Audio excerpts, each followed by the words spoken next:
Presidenti mootummaa naannoo Oromiyaa duraanii obbo Junaid Saddoo kabajamoo obbo Junaid Saddoo afeerraa kiyya naaqeebaltanii ulfinaa fi kabajaa fi jaalalaan isinii qabu wajjin naa dhiyaachuu keessaniif maqaa dhaggeeffattoota kiyyaatii fi hordoftoota kiyyaatiin guddaan isin galatoomfadhaa ulfaadhaa kabajoomaa isiniin jedha. Baga nagaan dhuftan. Baga nagaan na'eed hangaasa atillee ulfaadhu waltajjii akkanaa qopheessitee gaafii fi deebiina wajjin godhuudhaaf haala kana mijeessu keetitti si galatoomfadhu. Galatoomi akkuma reefu jee haalli daawwattoota keenyaaf obbo Junaid Saddoo namni beeyne hin jiru. Presidenti mootummaa naannoo Oromiyaa duraaniiti. Haala biyya keessa jiru, haala Harargee keessa jiru, haala mootummaan ammaan tanatti jirtuu fi manni keenya maal ta'uu qabata jettu irratti marii adda addaa gaggeessinaa. Invite share nu godha. Kabajaa obbo Junaidiiti jecha gaa namni hanga seenuu eegu, namni hanga dhufe kun share godha. Gaafii fi deebisa keenyatti fufnaa jechuudha. Hedduu ulfaadhaa obbo Junaid. Gaafiin qabu gaafa mootummaa naannoo Oromiyaa bulchaa turtan san Presidenti naannoo Oromiyaa taatanii rakkoo daangaalee Harargee Moyyaalee Baalee fi kana hundaan Booranaan jirtu to'attanii turtan. Rakkinni san hin jiru. Yeroo ammaa immoo rakkoon hammaattee guyyarraa lubbuun namaa gabbaramaa jirti daangarratti. Guyyarraa manneen gubachaa jira. Araarafama adda addaa uummanni harkaa jira. Uummanni Oromoodhaa obbo Junaid nu deebisaa isaa daangaa nu kabajuu danda'a gaafa isaa nuti duunee jechaa jiran marsaa intarneetii gubbatti. Maali rakkoon kuni akkamitti to'achaa turtanii tajettu gaafii achirraa osoo eegalle obbo Junaid.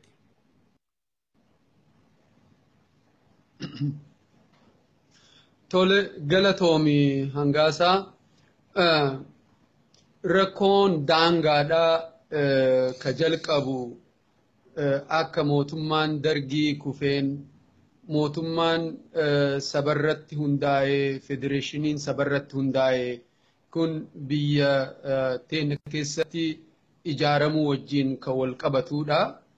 Akkuma mootummaan kun haarawa bara 91 ijaaramee heerri mootummaadhaa ragga'ee naannoleen akka bulchiinsa sabaatitti akka qubatiinsa sabaatitti erga teessifamanii booda daangaan kun waan hin beekamneef biyya tokko keessatti daangaan akkanatti sararamee akka biyyoota uf danda'anii lamaa sadii jidduutti daangaan hojjetamu sanitti biyya keessatti daangaan akkasii sun sararamuun rakkisaa waan ta'uuf akkuma namni qubatiinsa namaatii fi fedhii bulchiinsaa ummanni tokko gara itti buluu barbaadu jirutti daangaan mijeeffama. Daangaan kun yaadaan bulchiinsa gandaatiin malee daangaa lafarratti seeran sararamee miti. Kanarraa ka'ee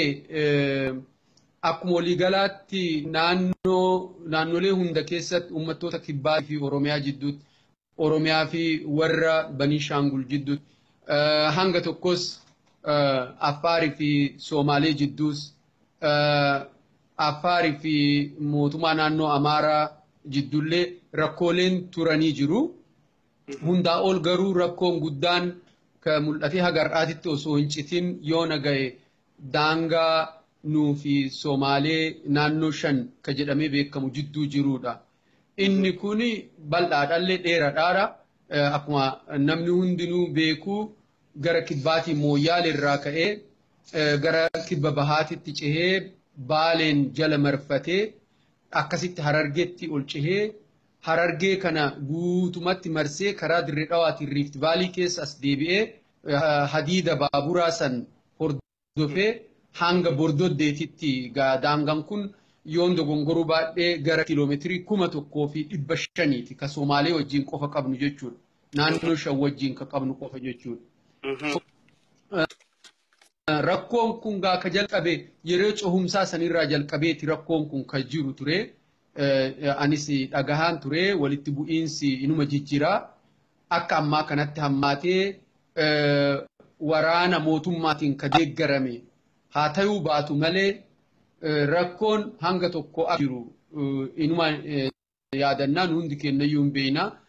Yeroo sanitti akka itti hubatamaa ture rakkoon kun rakkoma uummanni horsiisee bulaa gammoojjii kun citaa barbaacha bishaan dhugaatii barbaacha kanarratti malkaarratti walitti bu'aa ture jameetiin fudhatamaa ture malee rakkoo akka ammaa kana rakkoo lafaa rakkoo diinagdee ta'ee hin mul'anne kun dhawaatan bifa hamma qabate kana qabate malee dura walitti bu'uunsuma uummanni ollaa qubatu horsiisee bultoonni tiiseen loowwanii kagaalaa kara'ee kun bakka eela bishaaniitii irratti bakka malkaa bishaaniitii irratti walitti bu'uu sanirraa ka'ee gadoo wal baafachuu haala ture jechuun ni danda'ama. Haa ta'u malee dhawaataan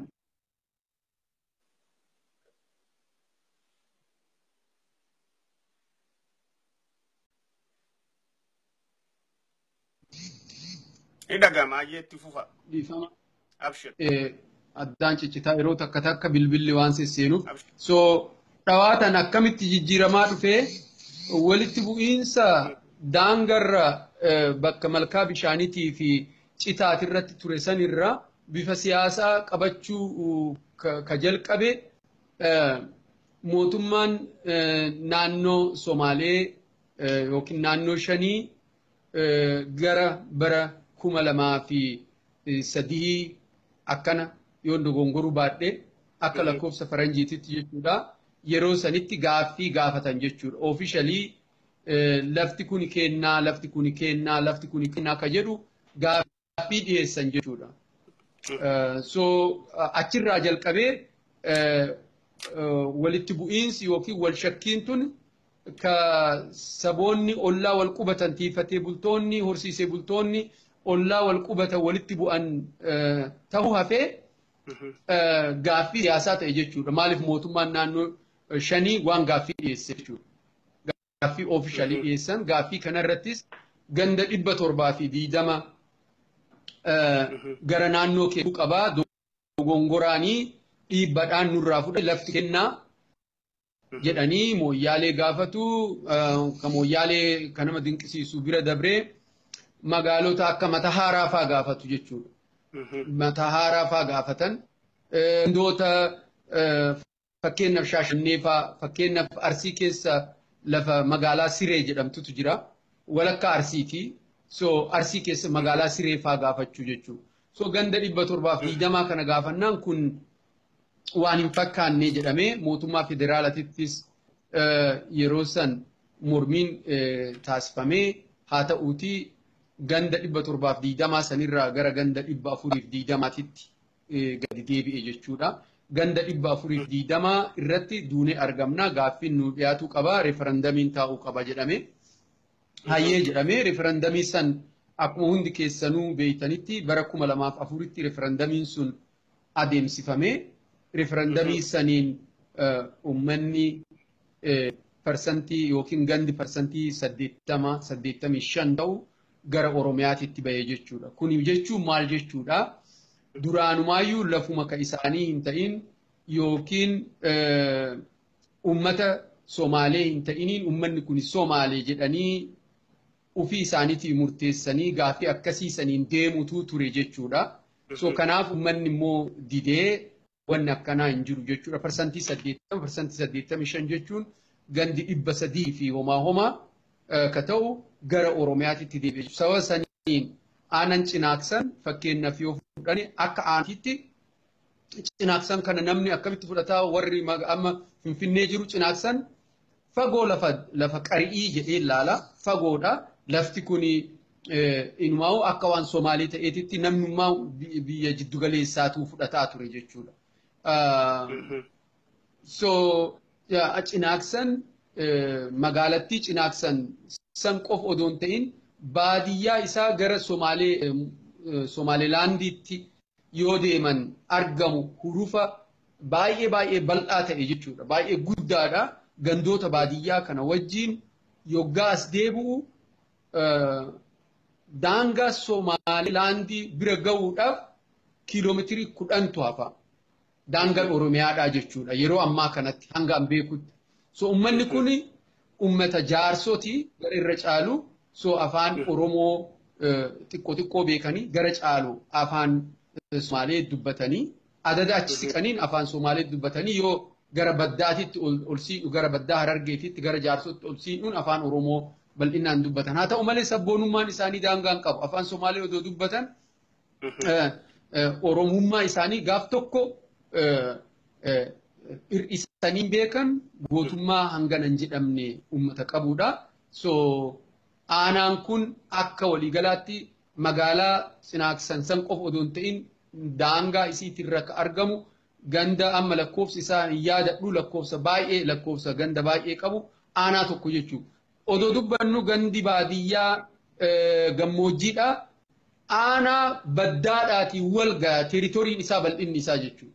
Bal'inni lafa ganda gammoojjiidha. Aanaa baadiyyaa ka lafa baddaa bakka population density jiruutittiin bal'inni isaa lafa wal ga'a jechuudha. Maal jechuun populationiin xiqqoodha. Baay'inni uummataa ganda baadiyyaa gammoojjiidhaa xiqqoodha.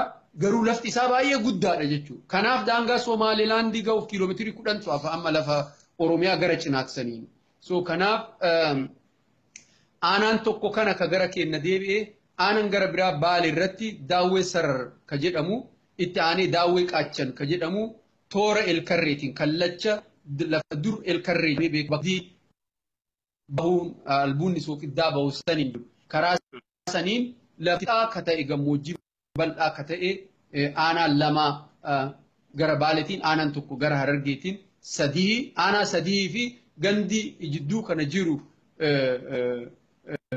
Hargee Bahaatiin ka wal daangessan ka Gola Odaatiin kara Qumbiitiin achuma jala naanna'ee Baabbilee Gursum kun haga jaarsotti walitti deebi'uun Rift Vaalii keessan yoggaa deebinu immoo karaa mi'eessotiin Bikkee Mulloo kuni hundi isaanii uummanni kun gara keenyatti filatan jechuudha. Dhagayama. Hayyee. Tolchee dhagama Obbo Junaid. Dhagama. Hayyee. So haala kanaan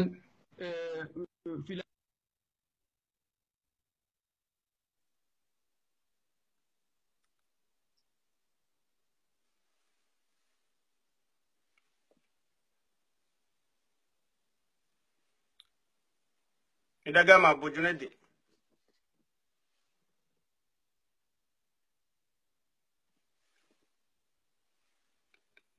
Dhiifama daawwattoota keenya neetwoorkii namni nama bilbilaa saniif kat ta'uu danda'a.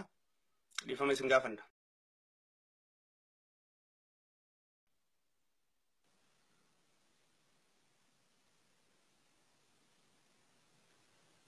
Deebiseen fidaa naa obsa.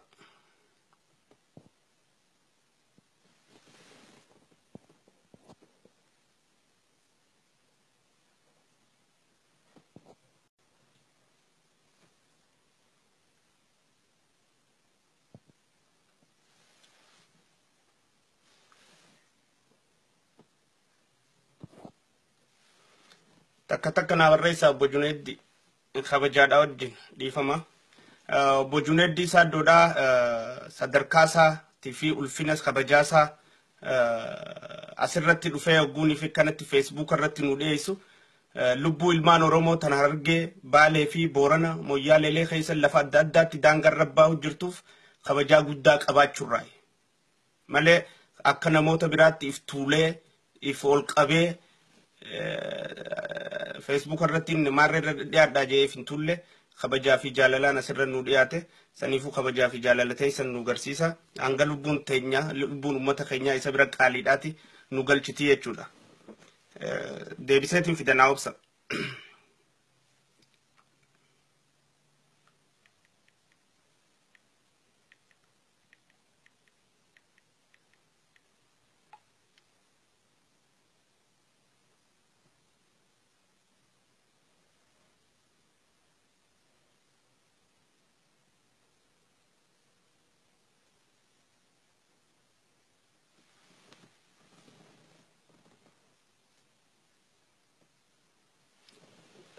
takka na barreessa deebisee isin naqa. Okay. Ifama. Kanaafuu ulfinaa fi kabajaa lubbuulee daangaa irratti manneen duraa gubachuu jiran san namoota ajjeefamuu jiran san kana hunda kabajaa kan nurraa kan ka'e afeerraa teenya fudhatanii asitti dhiyaatanii ibsa kana nu kennaa jiran. Ibsi kun yeroo dheeraadhaaf kan kennamuudhaan malee haala ta'eefuu nama barnoota irraa barachuudhaa fi muuxannoo irraa qooddachuu qabnu jenneeti amanna nuti. Nama muuxannoo beeku, nama bulchee beeku, nama haala jiru hunda keessa beeku. Kanaafuu gaafa isaa waan hojjetamee fi waan ammallee hojjetamuudhaaf barbaachisu barnoota irraa fudhachuun bareedaadha. Kanaafuu kabajaa fi jaalala nu garsiisaa isiniin jenna jechuudha daawwattoonni keenya qaaliin. Invite share godhaa kanuma keessa.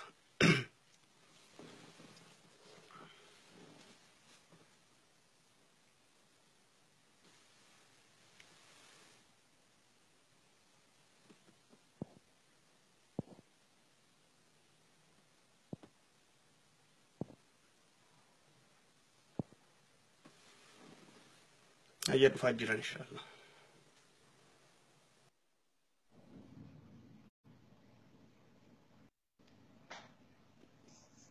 خبجمو بريزيدنتي موتوما نانو روميا دراني بوجونيتي نتوركي دافي تليفوني سدوسي بالبلمان وفقلا ديفما سيغافنا ولفينا في جاللا في خبجا أمتا خينياك أبدو في لبو رومو باها جرتو يتشا أسر الدفتة إبسانو خنو جرتو خناف جاللتي تينيا ندبلتي ulfinni sii qabnu ni dabala jaalalti sii qabnu ni dabala namni ummata fiitiif gadi buusee rakkoo ummata fi irraa mari'atu nama jaalala ummata fi qabu ulfaaddu siin jenna gama haasawaa keetii deebuu ni dandeessa galatoomi.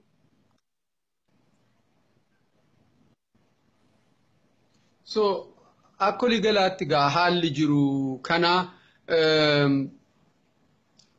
daangaan kun daangaa siyaasaa gara biraatitti immoo bifa biraatti ta'uunsaa amma humna liyyuu poolis jedhamu ka dura sabota ummata Ogaadeen ONLF taan balleessuuf jedhamee mootummaan federaalaa waraanni ittisa biyyaa ijaare ka Ogaadeen hin gubin ka ummata Ogaadeen mataa isaa lafarraa fixe jaanjawidii akka Suudaan san jaanjawidii Ogaadeen liyyuu poolisiin kun is a criminal gang waa tokko shakkii tokko malee dubbadhaa tokkoffaa ummata Ogaadeen fixuudhaan itti gaafatamuu humna qabuudha lammaffaa humni sun yeroo ammaa ummata ollaa Somaalee nu wajjin qubatuu fi ummata Oromoodhaa walitti naquudhaaf jecha duula nurratti baneedha jedheetiin fudhadha. Duulli kuni nuti an akka amanutti akka nama tokkootti ijjannoo mataa kiyyaa ummata Somaalee wajjin basic conflict of interest hin qabnu. Wanti xiqqoodha. Durillee horsiisee bulaa walitti bu'aa, bishaan irratti walitti bu'aa, marga irratti walitti bu'aa, bara aannan tole saamicha looniitiifillee qeerroon fuudhaa fi heerumaafillee jecha weerara adda addaa walirratti adeemsisanii hataan Oromoo jidduuttis gara Booranaa, gara Gujii, gara Garbaatitti wanni akkanaa kun adeemsifamaa ture. So kun nama hin dinqisiisu kana jaarsoleen biyyaa ugaazonni gara Somaaleetiinis abbootiin gadaa akka itti hiikan beekan jechuudha. Rakkoon guddaan amma qaamni siyaasaa ka biyya silaa bulchuu qabu zamana wal hubannaan jirutti mootummaan naannoo Oromiyaa lafti Oromoo sababa tokko malee lafaa ka'amee weerarri banamee referendamii bara 2004 mansan isa garagalchuudhaaf isa kuffisuudhaaf isa faalleessuudhaaf referendamiin sun dhugaa yoo dubbanne referendamii Eertiraan bara 1993 Itoophiyaa irraa bilisa ittiin baate sanitti aanee referendamii gara biraa isa kana biyya Itoophiyaa keessatti haga ammaatti adeemsifamee ka beekamu referendamii baay'ee diimokiraatawaa ta'e referendamii sagaleen ummataa guututti irratti dhagaamee hojiirra oolee referendamiin kun kabajamuu qaba. Anytime yeroo kamiyyuu daangaan Oromiyaadhaa taakkuun takka waan referendamiin sun murteesseen ala yoo ka deemu taate ammallee lolli itti fufa jechuudha. Lola kana immoo uummata Somaaleetii fi uummanni Harargee yookiin uummanni Ogaadenii fi uummanni Raayituu Baay'ee yookiin uummata Garrii ka wal lolaa jiru. Ka wal lolaa jiru keessa seenee xaxaa siyaasaa uumuudhaan taayitaa ofiitiif maqaa ofiitiif jecha dhiiga hiyyeessaa qe'ee hiyyeessaa akka gubatu godha jechuudha. Wanni takkitti qofti ani uf durallee akka mootummaa naannoo Oromiyaattis ta'ee akka mootummaa Itoophiyaatti ilaalamuu qaba jedhee Garrii fi Boorana jidduu gara kibbaatiin haala jiru haala sirnoota dabran zamana Haayile Sillaasee zamana Dargii keessatti ta'e jedhamee Booranaa fi Garrii walitti naquudhaan Garriin tun musliima waan taateef Booranni waaqeffataa waan ta'eef musliimni tun Somaaleedha jechuudhaan waraanni Itoophiyaa poolisiin Itoophiyaa ka zamana Haayile Sillaasee ka zamana Dargii duula ummata Garriitii irratti banuudhaan ummata Garrii isuma jedhanii Garriin Oromoodha. Ani jaarsolee Garrii gugurdoo Keeniyaa keessa jirtu wajjinis marii taasisee jira gizee baqataa ture. Yeroo baqattummaadhaan Keeniyaa keessa waggaa tokko ture jaarsolee gugurdoo beekamoo ta'an abbootii amantii wajjinis dubbadhee jira. Seenaa isaanii yoo hordofnullee waan akkasittu mul'ata. So rakkoon Garrii fi Boorana jidduu jiru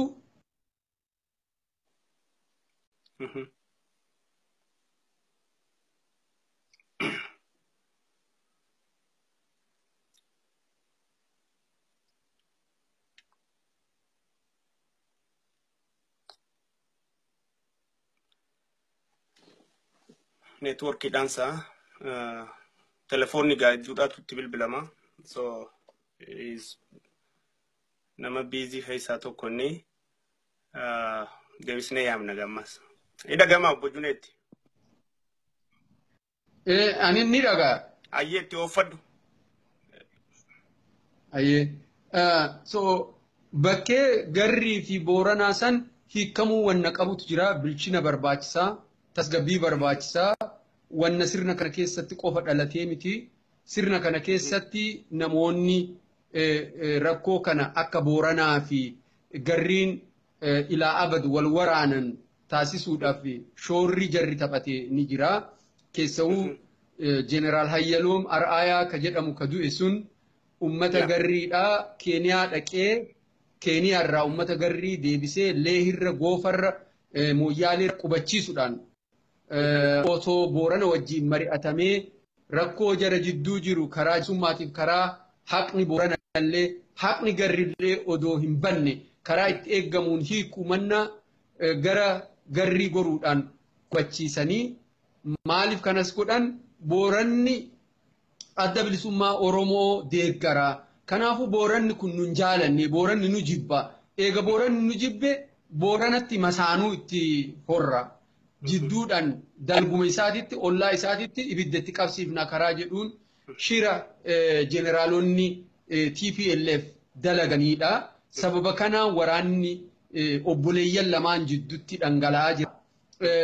Amantiidhaan garaagarummaa namni qabaachuu danda'a. Garuu mootu biyyi Garrillee biyyuma teenna sani jechuun ollama. Haga Keeniyaatitti qubata Garriin Waacille irraa kaasee ollaa Booranaa haga Keeniyaatitti qubata. Keeniyaa keessas lafa qaba.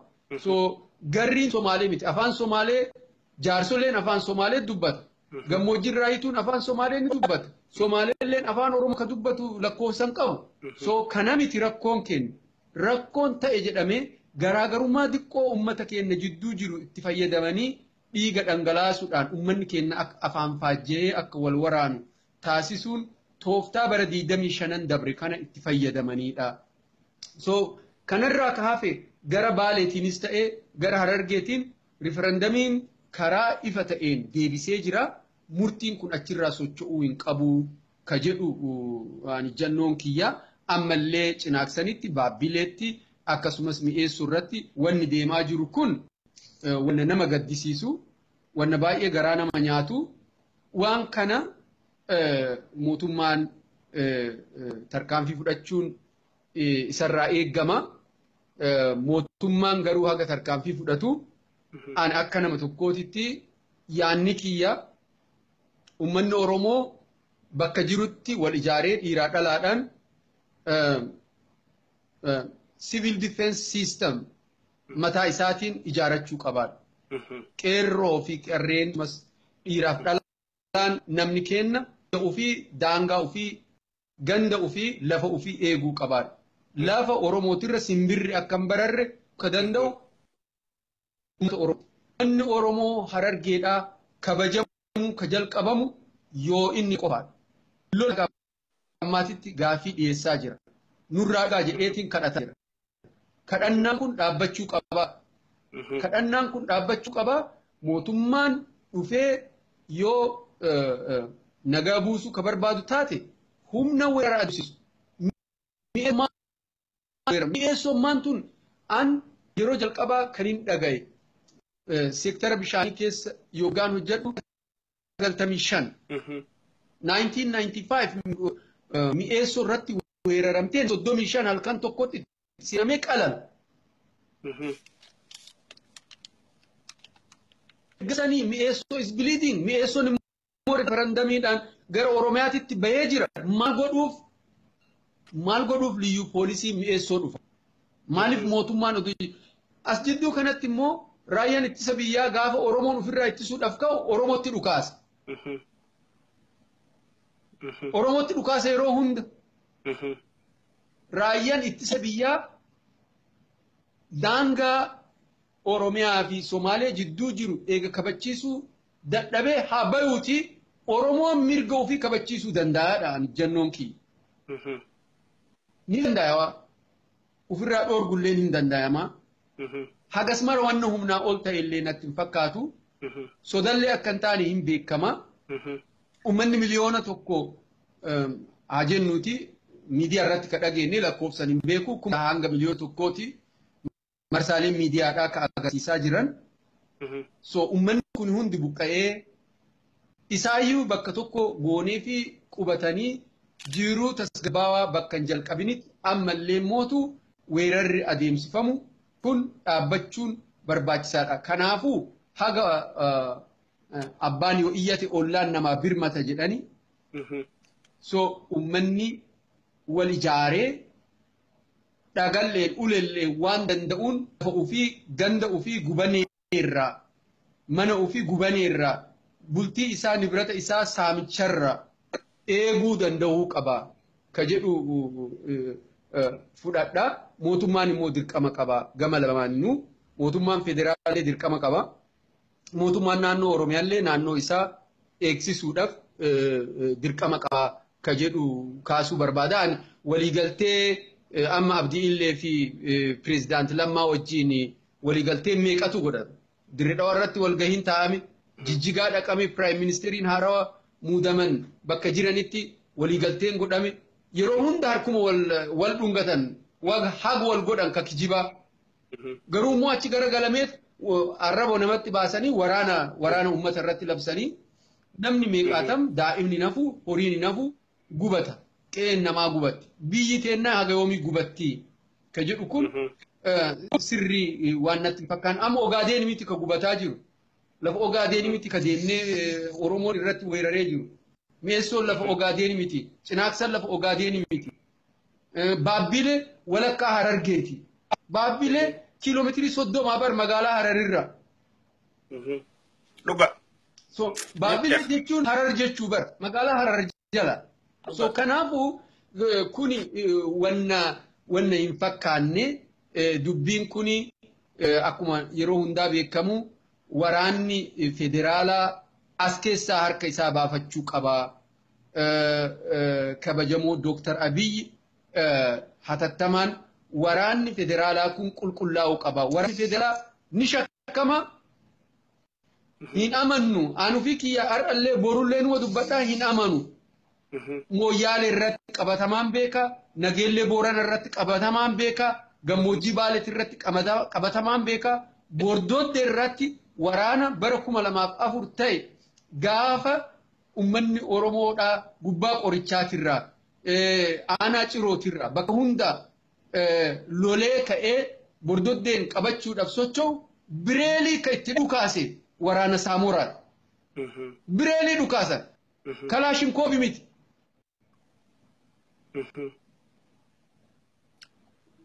So wanni kun dhaabachuu qabaadha. Wanni kun dhaabatee jarri kun lafa achi hin qaban, lafti isaan qaban hin jiru. Nu daangaan ummata mi'eessoo dhaqiitti dubbis, ummata bordooddee dhaqii dubbis, mulloo, bikkee kana hundi isaa dubbis. Nu daangaa ka qabnu adalii wajji. Adal jechuun Affaar. Adalii wajji daangaa qabna malee isa lafti isaa asii miti. Amma bordooddee irratti ka hawwu isa iyyuu miti hawwiya. Waan nama muraasa bar nama muraasa nama 20 nama 30 kanaaf jedhameet biyyi gubata.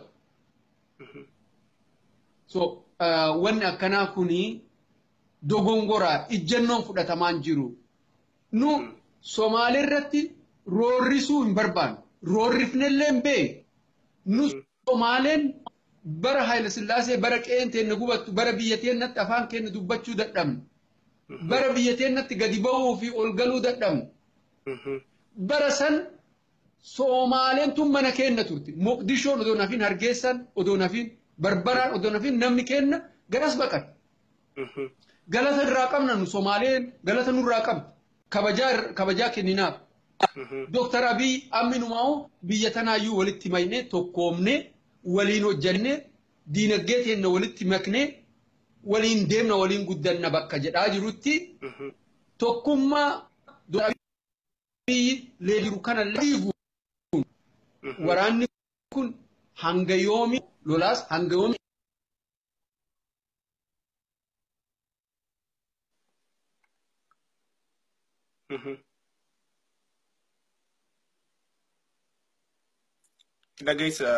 Dhaggeessu obbo Junaid.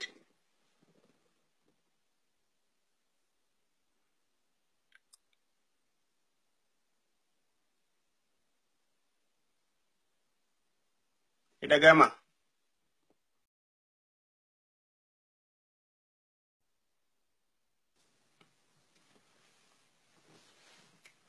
Hajji deebiseen fidaa akkasumas naatura invite share godhaa malee hangam takka barnoota karraa fudhachaa jirtanii fi barnoota irraa fudhachaa akka jirru argaa jirtan jechuudha. Daangaa Oromiyaa hundaa'u tokko tokkoon keessa deemaa jira. Obbo Junaid Saaddoo maqaadhaan jechuudha. Muuxannoo hedduudhaatu keessa jira. Hubannoo hedduudhaatu keessa jira. Ibsi isaan irraan tana interviin irraan tana isaan godhaa jiran kun intervii laafaa isinitti hin fakkaatin. Barnoota guddaa irraa fudhachuudhaan mallee fi irraatti hojjechuudhaan malle. Saniifuu deebiseen isaan fidaa na eega.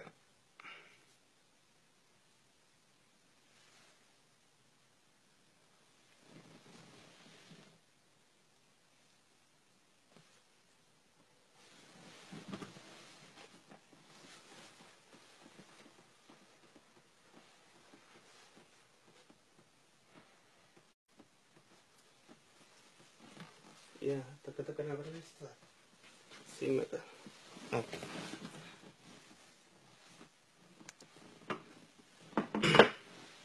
Ifama deebisneef obbo Junaid ulfaadhaa hundi keessanuu bakka jirtanitti ergaan tun mootummaa biraa fi qaama ilmaan Oromoo bira hunda akka geessu sheer nu godha. Kabajamoo obbo Junaid Saaddoo pirezidantii mootummaa naannoo Oromiyaa duraanii muuxannoo isaanii gaafa bulchiinsa isaaniitti akkaataatti daangaa kabachiisaa turanii fi rakkoolee daangaa wajjin wal qabattee deemaa turan hundaa'u laalchisuudhaan ibsa nuu kennaa jiranii nu obsa.